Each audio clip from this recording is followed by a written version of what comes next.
এবার বাংলাদেশ কাঁপালেন হিন্দুরা। নিজেদের সুরক্ষার দাবিতে রাস্তায় নেমে বিক্ষোভ দেখাতে শুরু করেছে হিন্দু সমাজ।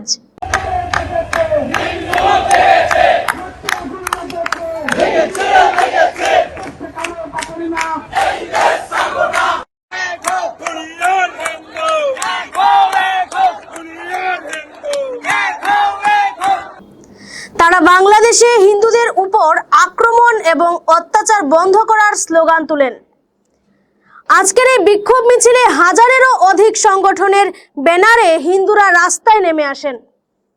অন্তর্বর্তীকালীন সরকার গঠনের কয়েক ঘন্টার মধ্যে হিন্দুদের এই বিক্ষোভ এবং শক্তি প্রদর্শন শুরু হয়েছে। প্রধানমন্ত্রী শেখ হাসিনার পদত্যাগের পর হিন্দুদের উপর চলা নিপীড়ন এবং নির্যাতনই তাদেরকে রাস্তায় নামতে বাধ্য করেছে। অনেক হিন্দু আছে যারা এখন ঢাকার রাজপথ কাঁপাচ্ছে।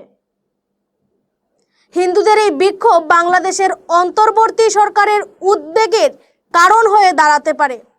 এদিকে ভারতেও সে দেশের হিন্দুদের উপর নির্যাতনের প্রতিবাদে বিশ্ব হিন্দু পরিষদ সহ বুদ্ধিজীবী মহল রাস্তায় নেমে আসতে শুরু করেছেন।